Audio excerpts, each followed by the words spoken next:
Welcome back to Rebirth Rereads, and what we have in front of us is not a Rebirth comic, in fact. But like I said yesterday when I showed you the Deathstroke versus Batman foil variant I have another one that came today. This is Detective Comics 767. It is the first comic I remember really liking. I read this in the library as a 14 or 15-year-old, and I just thought this was great. This is part of the Bruce Wayne murderer storyline. I thought this was a very appealing cover, very sexual in many ways, as you can see. The interior of the story is not at all like this, so I was a bit disappointed, but it was a very dark cover. The Bruce Wayne murderer is a really excellent concept where Batman is accused of murder, and his alibi is that he was being Batman, so he can't clear himself. This issue focuses on his bodyguard. This is actually his murder victim, his ex-girlfriend Vesper. But his bodyguard, Sasha Bordeaux, is also with him at the time that the body is found in Wayne Manor, and so she's in jail, and this issue is all about her struggling to figure out if she believes that Batman is innocent or not. And it's very dark and well drawn by Steve Lieber and well written by Greg Rucka. I really like the trade dress here. It's very businesslike, but also very dramatic with the box of color. And then you have a little information here with the Comics Code Authority, which surprisingly is still going on until about 2008, 2009. You've got your Batman logo showing that this is a Batman comic. You have a little Batman Detective Comics. A very different trade dress. You don't see anything like this today. This is I wanted to show you a bunch of my Detective Comics collection. This is Fables. It's the first Detective Comics annual ever. See number 1 over here. And it is by the great Denny O'Neil with the great Klaus Janson drawing. It's a story about Batman and Talia. And Lady Shiva and The Question. It's a very great crossover with Green Arrow and The Question, but this is really a story about Batman and Talia, and I fell in love with this when I read it a couple years ago, and so I got it. It's old, it smells funny, but it's a great story, and unfortunately you can't get it digitally. Well, people have scanned it, but you can't buy it digitally. This is Detective Comics number 647. It's the first appearance of my favorite character, Stephanie Brown, the spoiler. It's by the great Chuck Dixon with the great Tom Lyle doing pencils. You see here you've got the detective with a bat logo, so that sort of sets the trade dress for what is this one, which is the current Detective Comics label. This is obviously another Stephanie Brown issue. It's when she was Robin, the one issue of Detective Comics where she was Robin. The cover is by the great Tim Sale, writing Anderson Gambrick, who wrote most of War Games, and also wrote the last trades of Batgirl with Cassandra Cain. Art by Pete Woods, who is currently doing Justice League, doing a great job with Christopher Priest. That's a really good art.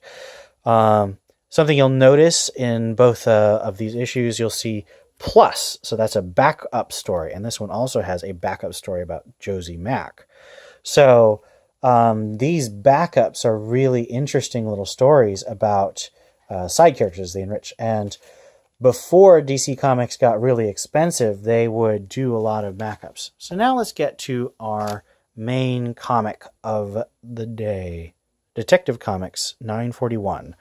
And I actually am doing all the other Detective Comics because this is a crossover. It's Night of the Monster Men, creative team, Steve Orlando. James Tynion did some writing, but Steve Orlando did all the dialogue. Art by Andy McDonald. And I just don't like this. It's basically Batman fighting kaiju or zombie monsters, which Hugo Strange has unleashed on Gotham. This is actually the variant cover. The main cover is by Yannick Paquette, who's a frequent collaborator with Grant Morrison and Scott Snyder.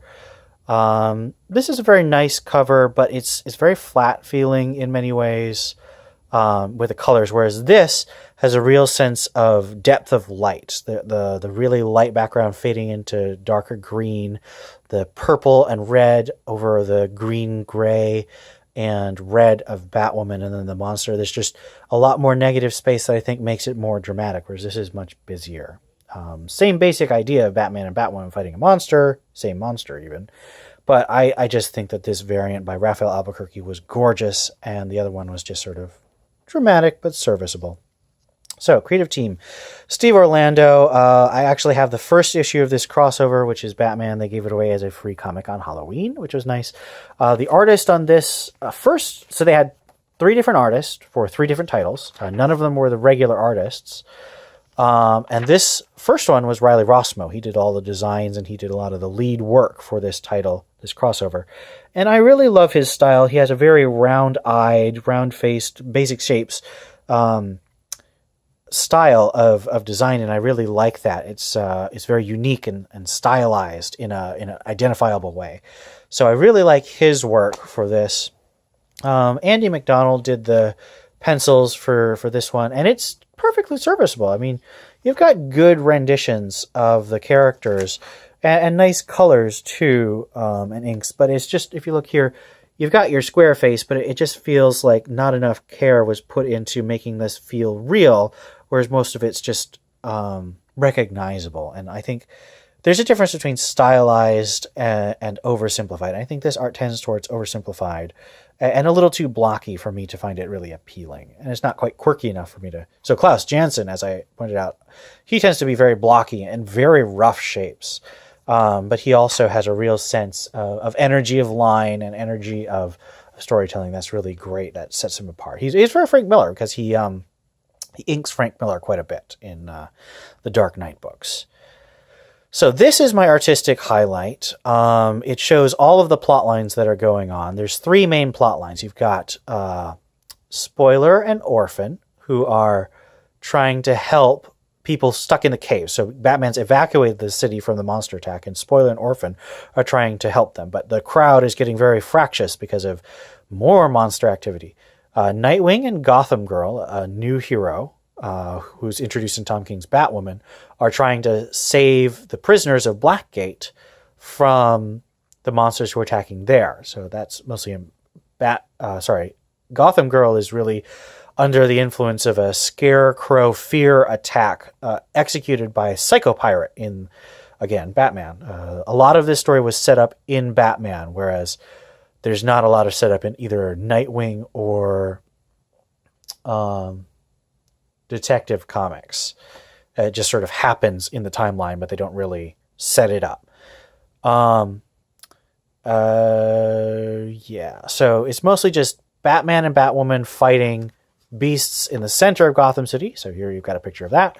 And then Stephanie Brown Spoiler and Cassandra Cain Orphan trying to keep the crowd safe, and Nightwing and Gotham Girl trying to control the situation in Blackgate. So those are the 3 plotlines. This is my artistic highlight because I really like the wide effect. It really gives you a sense of space. And even though it's kind of wasteful, I'm not a huge fan of 5 panels over 2 pages. That's just not a lot of narrative. But the conversation and the setup is very nicely done. So I'm going to use this as my artistic highlight. It's very pleasing, inventive, and visually exciting. Steve Orlando is known for writing titles like Midnighter and Supergirl and Justice League of America. He has a lot of critical acclaim. He handles a lot of minority issues, but he doesn't... He's more of a cult writer, I would say, in terms of the numbers he gets. Now, he hasn't been put on any huge books yet, but his Justice League title is double shipping, but it's not really maintaining his numbers. So I'd say he's really more of a cult writer, and I don't enjoy him. He's a very cold writer. He tends to be very heavy on exposition. He's got a good sense of humor, but I don't enjoy his character dynamics. So very talented, more of a narrow appeal, and the people who love him really love him, and I think that's great. But this crossover isn't really my thing, so I'm going to give it a 5 out of 10. Perfectly serviceable, but not really something I'd recommend. I only got these issues and then the free Batman issue. I didn't collect the Nightwing or Batman issues of this crossover. So, next week we've got part 6 of Night of the Monster Men, Detective Comics 942, and that's the end. So it's kind of nice that I got the end, because I like to have closure. And we'll have some interesting things to talk about there. So I'll see you tomorrow.